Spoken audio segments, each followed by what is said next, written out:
बिस्मिल्लाहिर्रहमानिर्रहीम। अस्सलाम वालेकुम एवरीवन। मैं हूं सखी बादशाह और आप लोग देख रहे हैं एसबी ज़ूलॉजिस्ट। हमने बायोकेमिस्ट्री का चैप्टर स्टार्ट किया हुआ है। इंशाल्लाह आज हम ट्रांस एमाइनेशन और डी अमाइनेशन पढ़ेंगे। हमारे पास ट्रांस एमाइनेशन क्या है और डी अमाइनेशन क्या है, इसमें डिफरेंस क्या है और इसके एग्जांपल क्या है। ठीक है, तो पहले हम पढ़ते हैं ट्रांस एमाइनेशन। हमारे पास एक ऐसा केमिकल रिएक्शन जिसमें अमाइनो ग्रुप अमाइनो एसिड से ट्रांसफर होकर अल्फा कीटोग्लूटेट में चला जाए, इस रिएक्शन को, इस प्रोसेस को हम क्या कहते हैं? Transamination. तो ट्रांस एमाइनेशन की डिफिनीशन क्या है?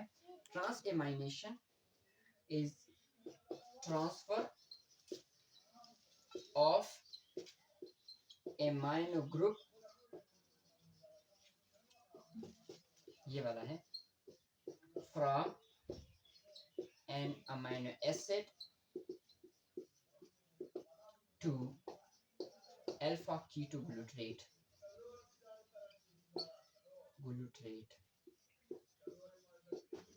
is called trans amination। एक डेफिनेशन ये भी है, एक दूसरा डेफिनेशन भी है कि हमारे पास ट्रांस एमाइनेशन वो केमिकल रिएक्शन है जिसमें अमाइनो ग्रुप जो है अमाइनो एसिड का, वो अल्फा कीटो एसिड में क्या होता है? ट्रांसफर होता है। तो इसकी डेफिनेशन ये है कि हमारे पास एक ऐसा केमिकल रिएक्शन जिसमें अमाइनो एसिड का अमाइनो ग्रुप ट्रांसफर होकर अल्फा कीटो एसिड में चला जाए, उसको हम कहते हैं ट्रांस एमाइनेशन। तो दोनों डेफिनेशन को हम क्या करेंगे, इस एग्जांपल से क्या करेंगे? प्रूफ करेंगे। यहाँ पर आर लिख देंगे, तो हमारे पास transfer of amino group from amino acid to alpha keto acid is called trans amination। अब अल्फा कीटो एसिड ये है, ये अल्फा कीटो एसिड है।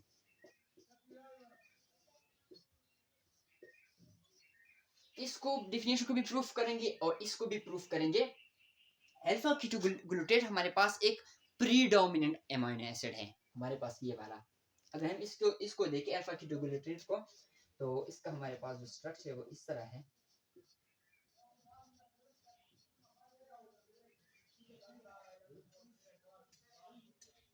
ठीक है, इसका स्ट्रक्चर जो है हमारे पास अल्फा कीटोग्लूटेट का, वो इस तरह का है। इसको अगर हम देखें तो ये भी हमारे पास एक किस्म का अल्फा कीटो एसिड है, क्योंकि इसमें ये वाला ग्रुप मौजूद है, देख लें। ये वाला भी है, ये भी देख लें। और यहाँ पर आर, तो आर की जगह ये है, तो ये भी किस्म का हमारे पास क्या है? अल्फा कीटो एसिड है। लेकिन हम इसको प्रूफ करेंगे विद एग्जांपल। डीअमाइनेशन क्या है? अब ये भी पढ़ेंगे ट्रांस एमाइनेशन क्यों होती है, डीअमाइनेशन क्यों होती है। ठीक है, डीअमाइनेशन हमारे पास वो केमिकल रिएक्शन जिसमें अमाइनो एसिड से अमाइनो ग्रुप रिमूव हो जाए। यहाँ पर थी शफलिंग, एक मॉलिक्यूल से दूसरे में मींस एक अमाइनो एसिड से दूसरे अमाइनो एसिड में चल रहा था। यहाँ पर है रिमूविंग है, removal of amino group from amino acid, this is called deamination. नाम से ज़ाहिर है, डी रिमूव। ठीक है, so removal of amino group from an amino acid is called deamination. ठीक है, और जो अमाइनो ग्रुप रिमूव हो जाता है, यहां पर जो अमाइनो ग्रुप है, ये अमाइनो ग्रुप जो रिमूव होता है, तो ये किस पर्पस के लिए इस्तेमाल होता है? ये यूरिया सिंथेसिस के लिए इस्तेमाल होता है, यूरिया सिंथेसिस के लिए इस्तेमाल होता है। तो आप ये भी कह सकते हैं कि डीअमाइनेशन का जो मेन पर्पस है वो क्या है? हमारे पास यूरिया सिंथेसिस, क्योंकि यहाँ पर जो अमाइनो ग्रुप रिमूव हो जाता है वो यूरिया सिंथेसिस में फिर क्या होता है? इस्तेमाल होता है। ठीक है, अभी हमारे पास इन दो की डिफिनेशन हो गई। सिंपल इसमें जो डिफरेंस है, वहां पर रिमूवल है, यहाँ पर सिर्फ शफलिंग है। ठीक है, अब यहां पर अगर हम देखें, यहां पर जब एक अमाइनो एसिड से क्या हमारे पास रिमूव हो जाता है अमाइनो ग्रुप, तो इसका जो कार्बन स्केलेटन है, फर्स्ट का ये हमारे पास क्या एक अमीनो एसिड है, सॉरी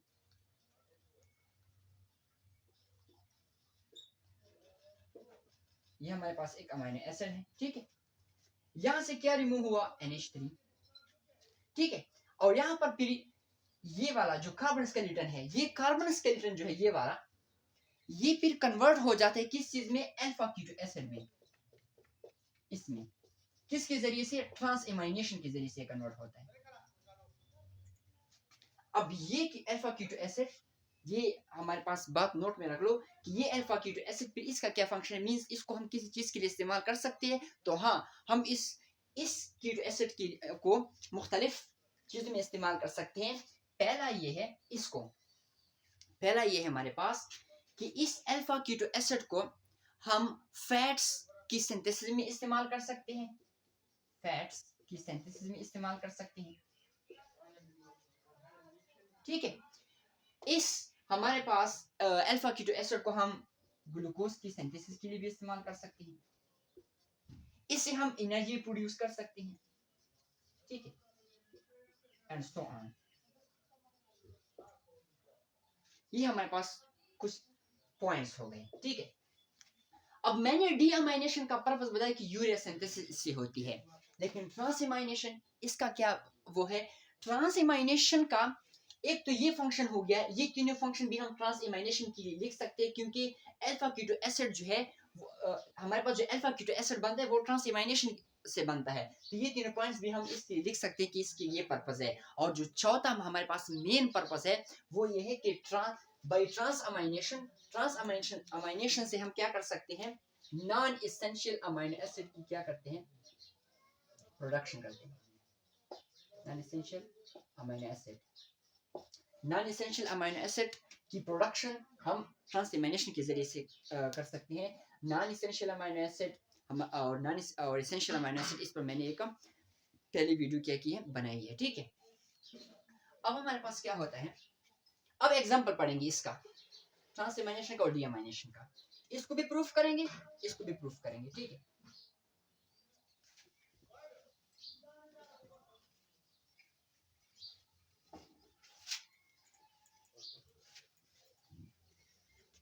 अब हमारे पास है यहाँ पर एक दो बातें नोट कर लो, नोट। हमारे पास सब अमीनो एसिड में जो है हमारे पास ट्रांसएमाइनेशन हो सकती है, बट चार हमारे पास ऐसे अमीनो एसिड है जिसमें हमारे पास वो हमारे पास ट्रांसएमाइनेशन में पार्टिसिपेट नहीं करते। पहला है हमारे पास प्रोलीन, ये पार्टिसिपेट नहीं करता ट्रांसएमाइनेशन में। दूसरा है हाइड्रोक्सीप्रोलीन, हाइड्रोक्सीप्रोलीन। तीसरा हमारे पास थ्रियोनीन, चौथा है हमारे पास लाइसिन। ये हमारे पास ट्रांसएमाइनेशन में क्या करते हैं, पार्टिसिपेट नहीं करते। दूसरी बात, एक नोट है, ये दूसरा नोट, ये पहला नोट है। दूसरा नोट ये है कि अगर हम ट्रांसएमाइनेशन को देखें तो ट्रांसएमाइनेशन में सिर्फ हमारे पास क्या होती है, शफलिंग होती है अमीनो एसिड के दरमियान। एग्जांपल देखेंगे, दो एग्जांपल पढ़ेंगे, तब आपको मींस आप लोगों को पता चल जाएगा कैसे अमीनो एसिड के दरमियान शफलिंग होती है। और डीअमाइनेशन, रिमूवल ऑफ, हमारे पास क्या अमोनिया है, sorry removal of amino group है। ये तो प्रोसेस अलग किस्म के प्रोसेस, यहाँ पर रिमूवल है, यहाँ पर हमारे पास शफलिंग है। ये दूसरा वो पॉइंट पढ़ा रहा हूँ। ट्रांसएमाइनेशन सिर्फ शफलिंग है अमीनो ग्रुप की, और हमारे पास यहाँ पर रिमूवल है। तो ये दो जो है ये मुख्तलिफ किस्म के प्रोसेस है, लेकिन हमारे पास ये सिमल्टेनियसली होते हैं, मींस साथ साथ होते हैं। तो इसकी वजह से ये दोनों जो है हमारे पास, ये दो प्रोसेस साथ साथ होते हैं। ट्रांसअमाइनेशन पे डीअमाइनेशन होती है, ठीक है। तो इसकी वजह से, इस साथ साथ होने की वजह से बाज अक्सर जो है वो जब ट्रांसअमाइनेशन और डीअमाइनेशन की रिएक्शन पढ़ते हैं ना, तो सिंपली कहते हैं कि ट्रांस डीअमाइनेशन। प्रोसेस मुख्तलिफ है, प्रोसेस मुख्तलिफ है। ये नंबर 2 नोट है, ट्रांस डीअमाइनेशन। प्रोसेस मुख्तलिफ है लेकिन साथ साथ होते हैं, तो इस वजह से बाज अतर जब इसके रिएक्शन और इसके रिएक्शन पढ़ते हैं तो वो इन रिएक्शन के लिए एक लफ्ज यूज करते हैं ट्रांस डी अमाइनेशन। इसका मतलब है कि जो हमारे पास वो हो रहा है, रिएक्शन हो रहा है, उसमें ट्रांस अमाइनेशन भी हो रही है, डी अमाइनेशन भी हो रही है। ये हमारे पास दो नोट्स आ गए। अब हमारे पास चलते हैं एग्जांपल की तरफ, जिसमें से हम ट्रांस अमाइनेशन भी पढ़ लेंगे और डी अमाइनेशन भी पढ़ लेंगे। हमारे पास ये एक सेल है, एक सेल है फर्स्ट कर। कौन सा सेल है हमारे पास? लीवर सेल है, जिसको हम कहते हैं हेपाटोसाइट, हेपाटोसाइट्स, ठीक है। अब इसमें क्या होता है, इसमें जो हमारे पास एमाइनो एसिड होता है, इससे अमाइनो ग्रुप ट्रांसफर होता है, कहां पर, किस में ट्रांसफर होता है? अल्फा कीटोग्लूटेट में ट्रांसफर हो जाता है और क्या बना देता है हमारे पास? ग्लूटामेट। यहां पर साइटोसोल में हेपाटोसाइट्स सेल्स जो होते हैं लीवर के, उसमें अमाइनो ग्रुप अमाइनो एसिड से ट्रांसफर होकर अल्फा कीटोग्लूटेट में चला जाता है और फिर क्या बना देता है हमारे पास? ग्लूटामेट बना देता है, ठीक है। अब यहाँ पर मैं इसका रिएक्शन लिख देता हूँ, इसका रिएक्शन कैसे होता है। ये प्रोसेस साइटोसोल में होता है। अब ये ऐसे होता है। अब हमारे पास क्या है, ये हमारे पास फर्स्ट का एक अमाइनो एसिड,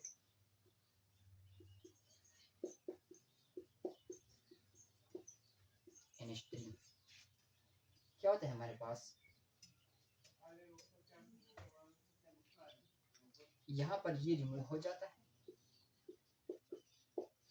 मींस अब ट्रांसफर होगा, मैं वो लिखता हूँ, ये वाला किस में कन्वर्ट हो जाता है, ये अल्फा कीटो एसिड में कन्वर्ट हो जाए, ये अल्फा कीटो एसिड है, ये हो गए हमारे पास डीअमाइनेशन हो गई इसकी। लेकिन यहाँ पर जो ट्रांसफर होती है, यहाँ पर अगर हम देखें अमाइनो ट्रांसफेरेज, यहाँ पर एंजाइम इस्तेमाल होता है अमाइनो ट्रांसफेरेज, ठीक है। और क्या होता है हमारे पास जो अल्फा कीटोग्लूटेट, इसका जो मैं, ये है अल्फा कीटोग्लूटेट, ये अमाइनो ग्रुप यहाँ पर क्या हो जाता है, अटैच हो जाता है, ठीक है। और क्या बनाते हैं हमारे पास,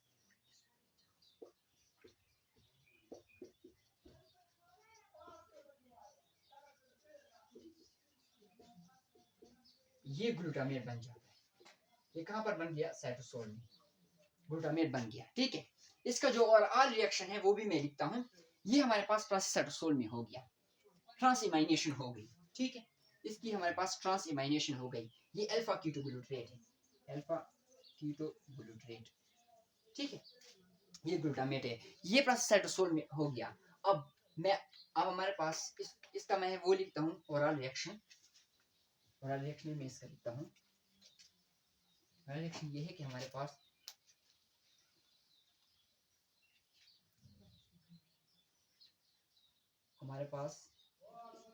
alpha ketoglutarate amino acid plus amino acid क्या बनाते हैं हमारे पास, एक तो ग्लूटामेट बन जाता है और दूसरा हमारे पास अल्फा कीटो एसिड। ये ओवरऑल रिएक्शन है, ये हमारे पास किस में हो जाता है? साइटोसोल में हो जाता है। अब जब ये साइटोसोल में हो जाता है ये, तो यहाँ पर माइटोकॉन्ड्रिया भी मौजूद होता है। ये ग्लूटामेट कहाँ पर चला जाता है, ये यहाँ पर ग्लूटामेट बना, यहाँ पर माइटोकॉन्ड्रियल मैट्रिक्स में चला जाता है। जब ये माइटोकॉन्ड्रियल मैट्रिक्स में चला जाता है तो वहां पर इस ग्लूटामेट की ऑक्सीडेटिव डीअमाइनेशन होती है। ट्रांसएमाइनेशन तो हो गई ना, तो साथ जब भी माइटोकॉन्ड्रियल मैट्रिक्स में चला जाता है तो यहाँ पर ग्लूटामेट की डीअमाइनेशन हो जाती है और वापस हमारे पास अल्फा कीटोग्लूटेट बन जाता है और NH3 यहाँ पर रिमूव हो जाता है और ये NH3 फिर यूरिया सिंथेसिस में इस्तेमाल होता है। अब मैं इसका क्या लिखता हूँ, रिएक्शन लिखता हूँ। ये अब रिएक्शन किस चीज में होगा? अल्फा ग्लूटामेट कहाँ पर चला गया? माइटोकॉन्ड्रियल मैट्रिक्स में। तो ये रिएक्शन हमारे पास कहाँ पर होगा? माइटोकॉन्ड्रियल मैट्रिक्स में होगा। ये माइटोकॉन्ड्रियल मैट्रिक्स में होगा। हमारे पास क्या है, ये है हमारे पास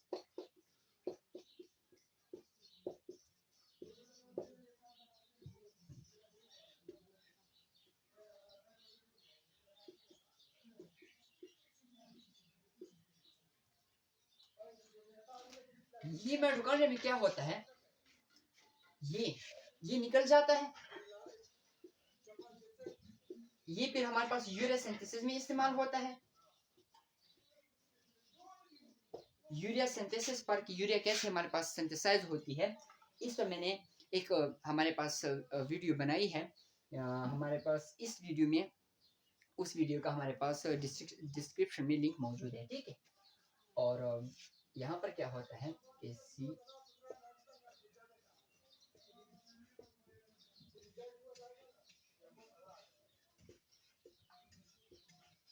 देखो, अब यहाँ पर एंजाइम यूज होता है हमारे पास ग्लूटामेट डिहाइड्रोजिनेज। अगर हम देखें तो ये ग्लूटामेट डिहाइड्रोजिनेज ये मैमल के माइटोकॉन्ड्रियल मैट्रिक्स में मौजूद होता है। और ये एंजाइम, ये बात नोट कर लो, ये एक यूनिक एंजाइम है। यूनिक का मतलब ये है, ये हमारे पास एक यूनिक एंजाइम है। यूनिक एंजाइम का मतलब ये है इसलिए क्योंकि ये NAD को भी एज ए रिड्यूसिंग एक्विवेलेंट इस्तेमाल कर सकता है, या NADP को भी एज ए रिड्यूसिंग एक्विवेलेंट इस्तेमाल कर सकता है। मींस रिड्यूसिंग एक्विवेलेंट का मतलब ये है कि यहाँ पर ये कैसे बना है, ये NH2 निकल गया तो यहाँ पर भी हमारे पास H रिमूव होता है। ये जब बनेगा तो या तो ये NADH में कन्वर्ट होता है, ऐसा भी हो सकता है, या ये वाला भी ये इस्तेमाल कर सकता है, NADH। तो ये हमारे पास अल्फा कीटोग्लूटामेट बना वापस, ठीक है। ये अल्फा कीटोग्लूटामेट बना, NH3 रिमूव हो गई, NADH में कन्वर्ट हुआ और NH3 यूरिया सिंथेसिस के लिए हमने क्या इस्तेमाल की। ये पहले ट्रांसएमाइनेशन हो गई, ये पे डीएमाइनेशन हो गई, ठीक है। अब मैंने हमारे पास एक पहला डिफिनेशन प्रूफ हो गया जो मैंने ट्रांसएमाइनेशन में पढ़ाया था। दूसरा डिफिनेशन में प्रूफ करता हूँ कि वहां पर क्या होता है। वो सिंपल से हम कॉमनली जो यूज करते हैं कॉमनली वो ये है कि हमारे फर्स्ट का ये हमारे पास एक अमीनो एसिड है, सॉरी एक अमीनो एसिड है, हम देते अमीनो एसिड, ठीक है। ये यहाँ पर आ जाएगा। ये हमारे पास NH3 हमारे पास निकल गई, किस में कन्वर्ट हुआ, अल्फा कीटो एसिड में। ये अल्फा कीटो एसिड, ये अमीनो एसिड 1 है, ये हमारे पास अल्फा कीटो एसिड 1 है। तो मैंने क्या कहा था कि दूसरी डिफिनेशन में ये कहा था कि हमारे पास एक ऐसा केमिकल रिएक्शन है जिसमें से अमीनो एसिड से अमीनो ग्रुप ट्रांसफर होकर अल्फा कीटो एसिड में आता है, ठीक है। तो हमारे पास ये मैंने दूसरा क्या लिख लिया, ये मैंने क्या लिख लिया, दूसरा अल्फा कीटो एसिड है, ये दूसरा है। अब मैं इसको यहाँ पर क्या कर रहा हूँ, ट्रांसफर कर रहा हूँ, क्या कर रहा हूँ, हमारे पास ट्रांसफर कर रहा हूँ। तो ये हमारे पास क्या बन जाएगा, एक अलग किस्म का अमीनो एसिड, ये दूसरा अमीनो एसिड हो गया। तो ये हमारे पास वो सेकंड डिफिनेशन भी प्रूफ हुआ कि अमीनो एसिड यहाँ से क्या हुआ, रिमूव हुआ, यहाँ से अल्फा कीटो एसिड हुआ। ये अमीनो ग्रुप हमारे पास किस में ट्रांसफर हुआ, दूसरे अल्फा कीटो एसिड में, और क्या बना, इससे एक अमीनो एसिड बना दूसरा, ठीक है। तो ये था हमारे पास ट्रांसएमाइनेशन और डीअमाइनेशन। इंशाल्लाह अगली वीडियो में, ये पार्ट 1 है, पार्ट 2 में हम फिर एक दूसरा एग्जांपल पढ़ेंगे ट्रांसएमाइनेशन और डीअमाइनेशन का। तब तक के लिए अल्लाह हाफिज़।